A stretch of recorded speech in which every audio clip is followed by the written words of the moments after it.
अस्सलाम वालेकुम नाजरीन, मैं हूं मोहम्मद अदील और आप लोग देख रहे हैं मेरा यूट्यूब चैनल एम मिन्हास। तो नाजरीन, आज स्टार्ट करते हैं जी कि जो तख्ते लाहौर की जंग स्टार्ट थी वो तकरीबन इख्तिताम पजीर हो गई है। पाकिस्तान तहरीक इंसाफ जो है वो इस वक्त पंजाब की तमाम सूरत हाल के ऊपर तकरीबन हावी नज़र आ रही है। गुज़िश्ता रोज़ साबिक़ सदर आसफ़ अली ज़रदारी भी पंजाब से अपना बोरिया बिस्तर गोल करके चले गए हैं और इस वक्त शदीद मायूसी का शिकार हैं, क्योंकि जिस मिशन के ऊपर वो पंजाब में आए थे वो उसमें तकरीबन बुरी तरह से नाकाम होकर वापस चले गए हैं। दूसरी तरफ पाकिस्तान मुस्लिम लीग नून जो है और PDM की दूसरी भी जमातें हैं वो लाहौर हाई कोर्ट के फैसले को सुप्रीम कोर्ट में चैलेंज करने के लिए जा रही हैं। अब देखना ये होगा कि वो मुस्लिम लीग नून जो एक दिन पहले लाहौर हाई कोर्ट के फैसले के ऊपर जश्न मना रही थी और अचानक क्या हुआ कि वो उसी फैसले को सुप्रीम कोर्ट में चैलेंज करने के लिए जा रहे हैं। कल उनके सुबह जितने भी वफाकी वज़रा थे वो सुबह प्रेस कॉन्फ्रेंस कर रहे थे और बड़े उनके जो चेहरे थे वो डरे हुए थे, सहमे हुए थे, सहमे अंदाज में ये कह रहे थे जिस तरह सुप्रीम कोर्ट से इल्तिजा कर रहे थे कि सुप्रीम कोर्ट इस मामले के ऊपर नोटिस ले, क्योंकि जो लाहौर हाई कोर्ट की तरफ से 10 दिनों का टाइम दिया गया है, 11 जनवरी का टाइम दिया गया है जिस सुबह परवेज़ इलाही को एतमाद का वोट लेने के लिए। तो इस सारे मामले के अंदर जो है वो उनको आर्स ट्रेडिंग का ख़तरा है, और आर्स ट्रेडिंग का ख़तरा किन जमातों को हो रहा है जो खुद आर्स ट्रेडिंग की मास्टर हैं। पूरी की पूरी नेशनल असम्बली जो है वो आर्स ट्रेडिंग की पैदावार है, और इस वक्त जो PDM की 13 जमातें हैं ये सारी आर्स ट्रेडिंग की पैदावार हैं जो इस वक्त असम्बली के अंदर बैठी हुई हैं।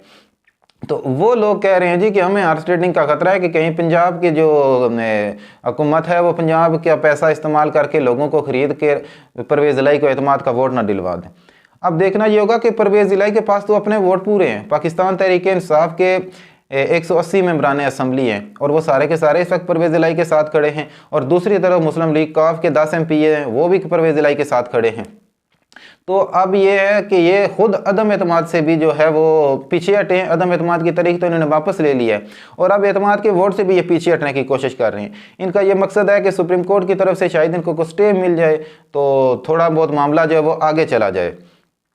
तो इस बेसिकली ये सबसे बड़ी जो इनकी जो डिमांड है वो यही है कि इलेक्शन में थोड़ा सा इनको डिले मिल जाए, क्योंकि ये इलेक्शन में जाने के काबिल नहीं है।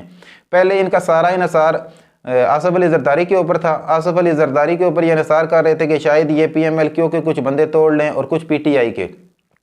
लेकिन इनको किसी तरफ से भी कामयाबी नहीं मिल सकी, क्योंकि लोगों को पता है कि 17 जुलाई को जो सूबाई इलेक्शन हुआ था, जो 20 अरकान असम्बली PTI के बिके थे उनमें थे बहुत बड़े बड़े नाम भी थे जिन्होंने पूरी ज़िंदगी अपनी किसी इलेक्शन में भी शिकस्त नहीं खाई थी, लेकिन वो पहली दफ़ा इमरान खान के मुखालिफ आए और एक तरफ तो लोटा लोटा के उनको अलक़ाबात भी मिले और दूसरी तरफ जो है वो उनको इबरतनाक शिकस्त भी सहना पड़ी। तो इस तमाम सूरत हाल के अंदर अब कोई भी ऐसा रुकने पंजाब असम्बली जो है वो नहीं था जो बिकने के लिए तैयार होता, और किसी बंदे की आसफ़ अली ज़रदारी के साथ कोई कमिटमेंट नहीं हुई। इस वजह से ज़रदारी साहब जो है वो पंजाब से मायूस होकर चले गए हैं, और उनकी मायूसी की वजह से जो PDM है वो अब चाह रही है कि हम सुप्रीम कोर्ट में चले जाएँ। तो क्या सुप्रीम कोर्ट ऑफ पाकिस्तान इसी काम के लिए बैठी हुई है कि लाहौर हाई कोर्ट ने तो कोई वाज़ेह फैसला दिया हुआ है। अगर परवेज़ इलाही 11 जनवरी तक एतमाद का वोट नहीं लेते तो फिर वो अलग बात है, लेकिन वो कह रहे हैं कि मैं एतमाद का वोट लेने के लिए तैयार हूँ। और अभी कल फवाद चौधरी साहब ने कहा है कि हम 7 दिनों के अंदर अंदर एतमाद का वोट ले लेंगे, हमारी जो स्ट्रेंथ है वो पूरी है। अब मसला ये है कि अगर परवेज़ इलाही से एतमाद का वोट लेते हैं तो एतमाद का वोट लेने के साथ ही वो पंजाब असम्बली को तहलील कर देंगे। तो पंजाब असम्बली को तहलील करने के बाद ज़ाहिर सी बात है पंजाब और KP की असम्बलियाँ तहलील होंगी तो ये ऑटोमेटिकली इलेक्शन में चले जाएंगे। और अब जो PDM का सबसे बड़ा मसला है वो ऐसा है कि एक बंदा ऐसा है जिसको तैराकी भी नहीं आती और उसको अचानक एक धक्का देकर एक तालाब में फेंक दिया जाए और उसके पास तो सिर्फ एक मौत के अलावा कोई दूसरा ऑप्शन ही नज़र नहीं आता। तो PDM का भी यही एक चीज़ है कि वो इलेक्शन में किस मुंह से जाएं, उनकी कारकर्दगी क्या है। अब इमरान खान साहब जो है वो ज़बरदस्ती उनको धक्का देकर इलेक्शन में जाने के लिए मजबूर कर रहे हैं, क्योंकि PDM चाह रही है कि PDM की 13 जमातों के अंदर इतनी स्ट्रेंथ नहीं है कि वो अकेले पाकिस्तान तहरीक इंसाफ का मुकाबला कर सकें। इसलिए बार बार वो एक ऐसी स्टोरी गढ़ रहे हैं, इस तरह के बयानात और इस तरह की ऑडियोज़ वीडियोज़ टेपें लीक की जा रही हैं कि किसी तरह इस्टेब्लिशमेंट और इमरान खान के दरमियान जो दूरियां हैं उनको मज़ीद बढ़ाया जा सके। क्योंकि इमरान खान साहब तो पहले भी कह चुके हैं कि हमारे जो मौजूदा आर्मी चीफ़ हैं उन्होंने एक ऐलान किया हुआ है कि वो फ़ौज को सियासत से दूर रखेंगे। तो इस वजह से पाकिस्तान तहरीक इंसाफ का कोई भी रुकन पार्लियामेंट या कोई भी अहदेदार जो है वो मौजूदा आर्मी चीफ़ के बारे में किसी किस्म की कोई बात नहीं करेगा। और ये एक उनका बहुत अच्छा फैसला है, और आर्मी चीफ़ का एक अच्छा फैसला है कि उन्होंने कहा है कि फ़ौज सियासत से दूर रहेगी। तो दूसरी तरफ जो मुस्लिम लीग नून है वो ये चाहती है कि इन दोनों के दरमियान चपकलश पैदा की जाए, और उसका सियासी फ़ायदा हम ये उठाएं कि हम इस्टेब्लिशमेंट को अपने साथ मिलाकर पंजाब के अंदर जो है वो जो इंतखाबात आ रहे हैं उसमें थोड़ी सी धांधली करके दोबारा इक़्तिदार के ऊपर कब्ज़ा कर लें। और पंजाब की सियासी सूरत हाल के अंदर जो कल एक बड़ी डेवलपमेंट हुई है वो चौधरी निसार अली ख़ान की थी, क्योंकि चौधरी निसार अली ख़ान ने बाज़ाब्ता तौर के ऊपर अपनी इंतखाबी मुहिम स्टार्ट कर दी है। जब उनसे किसी सहाफ़ी ने यह सवाल किया कि क्या आप आज़ाद हैसियत में इलेक्शन लड़ेंगे या किसी पार्टी में को ज्वाइन करेंगे, तो उनका ये जो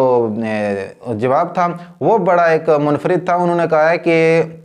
मैं ये सोच रहा हूँ कि किसी सियासी पार्टी को ज्वाइन कर लूँ, और मैं भी हो सकता है कि मैं आज़ाद इलेक्शन लड़ूँ या किसी सियासी पार्टी से। अब जाहिर सी बात है कि वो पिछली दफ़ा भी आज़ाद इलेक्शन लड़े और इलेक्शन हार गए। तो अब जो है वो तहरीक इंसाफ के मुकाबले में इमरान खान साहब के बारे में उनसे ये सवाल किया गया, तो उन्होंने कहा है कि इमरान खान के साथ जो मेरे तल्लुकात हैं वो बहुत अच्छे हैं और गुज़िश्ता काफ़ी अरसे से अच्छे चले आ रहे हैं। तो अब देखना ये होगा कि वो किस तरफ जाते हैं, लेकिन उनकी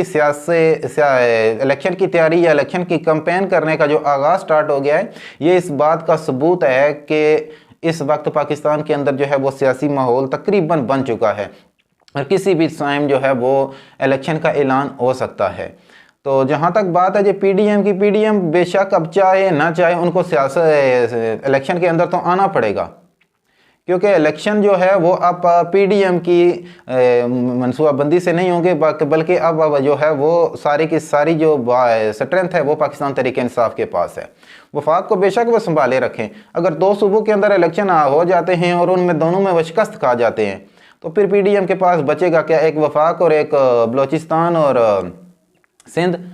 तो इन दोनों सब में जो इलेक्शन जनरल इलेक्शन हो भी जाते हैं जो अपने टाइम के मुताबिक होंगे, बेशक अगस्त में, सितंबर या अक्टूबर में भी होंगे। तो जब पाकिस्तान के दो बड़े सूबों के अंदर एक सूबा जिसकी आबादी पाकिस्तान के निस्फ के बराबर है, वहाँ पर पाकिस्तान तहरीक इंसाफ की अगर सूबाई हुकूमत होगी तो फिर नेशनल असम्बली की सीटें भी जीतने के लिए उनको कोई भी नहीं रोक सकता। तो अब देखना होगा कि सारे सिनेरियो के अंदर जो है वो मज़ीद तब्दीलियाँ क्या आती हैं, और परवेज़ इलाही जो है वो कब इस वोट ऑफ कॉन्फिडेंस का मुकाबला करते हैं। तो इस सारी सूरत हाल के बाद ये वाज़ह हो जाएगा कि कब तक असम्बलियाँ तहलील होंगी, और असम्बलियाँ तहलील होने के बाद जो है वो सियासी माहौल जो है किस